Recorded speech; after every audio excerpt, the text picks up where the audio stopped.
नमस्कार, आप सभी का रमेश सुरेल यूट्यूब चैनल पर बहुत हार्दिक स्वागत है। राजस्थान हाईकोर्ट जयपुर को आरपीएससी पर आरएएस भर्ती मामले में एक विवाद पर 5 लाख रुपए का जुर्माना लगा है। इतना ही नहीं, ये 5 लाख रुपए याचिकाकर्ता को 4 सप्ताह में देने का भी निर्देश दिया। ये मामला क्या था, किस वजह से राजस्थान हाईकोर्ट को ये 5 लाख रुपए का जुर्माना लगाना पड़ा, अक्सर बहुत कम देखने को मिलता है। इस वीडियो में विस्तार से चर्चा करूंगा कि किस विवाद को लेकर, किस बात को लेकर राजस्थान हाईकोर्ट ने आरपीएससी पर 5 लाख रुपए का जुर्माना लगाया और याचिकाकर्ता को देने के आदेश दिए गए। आप ये वीडियो पूरा देखिए। अक्सर बहुत कम देखने को मिलता है कि ये सरकार और ये संस्थाएं तानाशाही करती रहती हैं, लेकिन बहुत कम जुर्माना लगता है। लेकिन जब इतनी तानाशाही बढ़ती है तो हाईकोर्ट को जुर्माना लगाना ही पड़ता है। अभी हाल ही में सुप्रीम कोर्ट ने भी राजस्थान सरकार पर 10 लाख रुपए का जुर्माना लगाया, वो भी याचिकाकर्ता को देने के आदेश दिए गए। ये मामला क्या था, आपके स्क्रीन पर है। ये 1994 से कोई नौकरी का मामला था, उस पिटिशनर को हटा दिया गया। उसके बाद मामला single bench, double bench, supreme court और तमाम विवादों से इतने साल तक चलता रहा। ज्वाइनिंग नहीं दी गई, वापस नौकरी पर बहाल नहीं किया गया।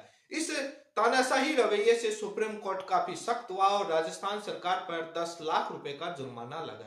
ऐसा ही मामला उसके बाद राजस्थान हाईकोर्ट से आता है। यह मामला आरएएस भर्ती को लेकर था। किस लिए लगाया गया, आप ये वीडियो पूरा देखिए। यदि आप मेरे चैनल पर पहली बार जुड़े हैं तो चैनल को सब्सक्राइब करें ताकि लेटेस्ट जानकारी आपको भर्तियों को लेकर मिलती रहे। यह मामला आरएएस भर्ती 2021 को लेकर था। याचिकाकर्ता कुलदीप जैमन थे। पैरवी करने वाले वकील सोवेत झाझड़िया जी थे। आरएएस भर्ती 2021 का मामला था, 2024 में आकर जुर्माना लग रहा है। आप भी हैरान होंगे, ऐसा क्या मामला होगा जो हाईकोर्ट को इतनी सख्ताई करनी पड़ी कि उस पर 5 लाख रुपए का जुर्माना आरपीएससी पर लगा। बहुत कम चांस ऐसे मिलते हैं। लेकिन आरपीएससी ने याचिकाकर्ता को जुर्माना लगाया गया तब अपने आदेश में कई तल्ख टिप्पणियां, कई कड़वी टिप्पणियां, सख्त निर्देश देते हुए बहुत आरपीएससी को सुनाई। हाईकोर्ट ने कहा कि आरपीएससी ने याचिकाकर्ता को अनचाही अनावश्यक बाधाएं पैदा की जिससे वह परीक्षा में शामिल नहीं हो सका। मामला यह था कि कुछ नियमों की वजह से, आरपीएससी की तानाशाही की वजह से, अस्पष्टता की वजह से याचिकाकर्ता आरएएस भर्ती 2021 प्री के अंदर परीक्षा देने से वंचित हो गया, परीक्षा नहीं देने दी गई। ये याचिकाकर्ता कुलदीप जैमन 100% दृष्टिहीन था। स्पेशल कैटेगरी पीडब्ल्यूडी के अंदर 100% दृष्टिहीन था। इन्होंने अपने आरपीएससी के, अपने आरएएस के फॉर्म में भी भरा था। लेकिन विवाद क्या था, जब वो 100% दृष्टिहीन था तो परीक्षा से वंचित क्यों किया गया। अब ये मामले को समझते हैं। याचिकाकर्ता ने अपने फॉर्म में 100% दृष्टिहीन भरा और उसने ये भी लिखा कि मैं मेरा राइटर साथ में लेकर आऊंगा। लेकिन आरपीएससी ने जब वो एग्जाम सेंटर पर परीक्षा देने पहुंचा तो आरपीएससी के वहां पर जो भी सेंटर के अधिकारी या जो थे केंद्राधीक्षक, उन्होंने कहा कि आपको परीक्षा नहीं देने दी जाएगी क्योंकि आपको 2 दिन पूर्व आरपीएससी को सूचित करना था कि हम राइटर के लिए, बट आपने सूचित नहीं किया। उन्होंने नियमों का हवाला दिया कि ये हमारे नियम है जिसमें 2 दिन पहले परीक्षार्थी को सूचित करना पड़ता है कि हम दृष्टिहीन है, हमको राइटर की जरूरत है, बट आपने वो नहीं किया। और उसी के साथ याचिकाकर्ता से मेडिकल सर्टिफिकेट भी मांगा गया, वो भी नहीं था। अब आपके मन में सवाल होगा, तो मेडिकल सर्टिफिकेट तो ले जाना चाहिए था।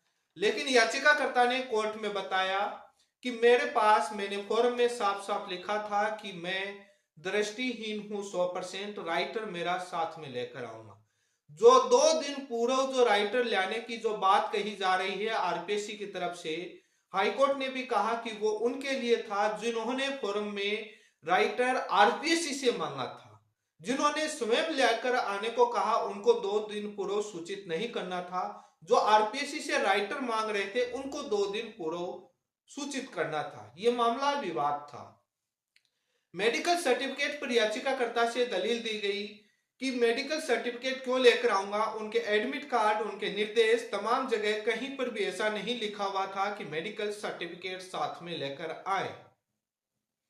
एडमिट कार्ड, आधार कार्ड, पैन कार्ड, यही सारे निर्देश लिखे हुए थे। कोई अन्य सामग्री वहां पर अलाउ नहीं थी, तो मैं क्यों लेकर आऊंगा? मेरी इसमें क्या गलती थी?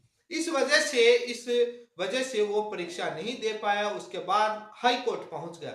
हाई कोर्ट ने तमाम नियमों को देखा, आरपीएससी को फटकार भी लगाई। आरपीएससी को कहा कि आपको 2 दिन पूर्व उनको लिए था जो आपसे राइटर मांग रहे थे। ये बंदा तो स्वयं फॉर्म में अपना राइटर लेकर आने की बात कही है। और आप जब क्यों मांग रहे थे, जब आरपीएससी ने 100% दृष्टिहीन के आधार पर इसका एडमिट कार्ड जारी कर दिया गया और एडमिट कार्ड में साफ मेंशन है, तो आप मेडिकल सर्टिफिकेट क्यों मांग रहे थे? क्यों 2 दिन पूर्व की बात? इस तानाशाही से इस परीक्षार्थी को कितनी मानसिक और उत्पीड़न झेलना पड़ा है, ये गलत है। हाईकोर्ट ने इतना ही नहीं कहा, हाईकोर्ट ने यह भी कहा कि विकलांग जो विकलांगता के जो अधिकार अधिनियम जो 2016 है, राज्य सरकार और आरपीएससी उनको प्रभावी रूप से लागू करे। समानता के साथ विकलांग व्यक्तियों को जीने का अधिकार है और राज्य सरकार की ड्यूटी है कि वो समाज में समानता स्थापित करे। कई तल्ख टिप्पणियां की, अपने आदेश में भी कहा कि ये आप विकलांग जो व्यक्ति उनके साथ आप इस प्रकार से मानसिक और उत्पीड़न नहीं कर सकते। आप उनको समानता का अधिकार है, नियमों में नहीं उलझा सकते। तो इस बात के साथ साथ उन्होंने आरपीएससी पर 5 लाख रुपए का जुर्माना लगा दिया, मानसिक रूप से उसको झेलने की वजह से, उत्पीड़न की वजह से। और ये 5 लाख रुपए 4 सप्ताह में याचिकाकर्ता को जमा देने को कहा। आपको भी मालूम होगा, मुझे नहीं लगता कि आरपीएससी इतना जल्दी उसको ये 5 लाख रुपए दे पाएगी। डबल बेंच सुप्रीम कोर्ट तक तो जाएगी। आज तक का इतिहास रहा है, ये तानाशाही सरकारें और संस्थाएं इतनी जल्दी से नहीं मानती हैं। लेकिन ये गलत किया गया। यदि मेडिकल सर्टिफिकेट नहीं था तो उससे वहां पर डिक्लेरेशन ले लेते, घोषणा पत्र ले लेते और उसको निर्देश दे देते कि आपको परीक्षा के बाद 5 दिन या 7 दिन में अपना मेडिकल सर्टिफिकेट जो भी है वो आपको आरपीएससी में लेकर उपस्थित होना होता, उसकी पूरी जिम्मेदारी तय कर देते। अक्सर होता क्या है कि जब ये बात सही है, सख्ताई अपनाते हैं, क्योंकि आजकल फर्जी कैंडिडेट, डेमी कैंडिडेट बैठने लग गए और तमाम तरह की समस्याएं आती हैं, तो सख्ताई बरतते हैं। लेकिन कुछ चीजें देखना भी चाहिए, इंसानियत भी बरतनी चाहिए। वो पेपर लीक और उन घटनाओं को लेकर इतने चिंतित हैं। जब कटारा जैसे, बाबूलाल कटारा जैसे आरपीएससी के सदस्य अंदर से बैठकर पेपर लीक करते हैं, तब मौन क्यों रहते हैं? तब सख्ताई क्यों नहीं बरतते? और जब वो पेपर लीक होता है, बाबूलाल कटारा लिप्त होते हैं, लेकिन ये नहीं बताते हैं, मौन रहते हैं। उन्हीं कोचिंग माफियाओं पर, उन्हीं पेपर लीक गिरोह पर पूरा आरोप मंडते रहते हैं और लगाते रहते हैं, सफाई देते रहते हैं। जब पूरा कच्चा चिट्ठा खुलता है तब पता लगता है कि ये किस पर लगा रहे, इन्हीं के अंदर से बैठे लोग करते। उनके लिए भी कुछ सख्ताई होनी चाहिए। बाहर ही बाहर परीक्षार्थियों पर ही आप पूरी सख्ताई अपनाते हैं, लेकिन अभी सिस्टम में ये खामी थी जिस वजह से आरपीएससी ने वंचित कर दिया। क्योंकि कितने सालों बाद परीक्षा आती है, कितनी तैयारी के साथ जाता है, आप इन नियमों की, इन कागजों की वजह से उस परीक्षार्थी को वंचित कर देते हैं। ये गलत है और नियमों में खामियां थी और याचिकाकर्ता सही था। इसी वजह से हाईकोर्ट ने 5 लाख रुपए का जुर्माना आरपीएससी पर लगाया। अक्सर ये बहुत कम देखने को मिलता है, बहुत कम देखने को मिलता है। तानाशाही सरकार और संस्थाओं के खिलाफ जुर्माने के मामले अक्सर डांट फटकार लगाकर कोर्ट टिप्पणी कर छोड़ देता है, लेकिन जब ज्यादा बढ़ जाता है तो कोर्ट को जुर्माना लगाना पड़ता है।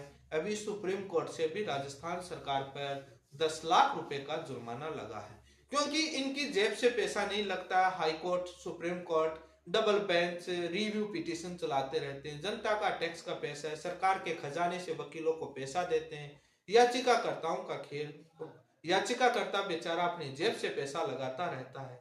तो इसी वजह से सुप्रीम कोर्ट ने 10 लाख रुपए का, इस खेल की वजह से 10 लाख रुपए का जुर्माना राजस्थान सरकार पर लगा। इसी तरह की तमाम सूचनाएं आपको मिलती रहे। आप वीडियो को लाइक और शेयर करें, चैनल को सब्सक्राइब करें। धन्यवाद।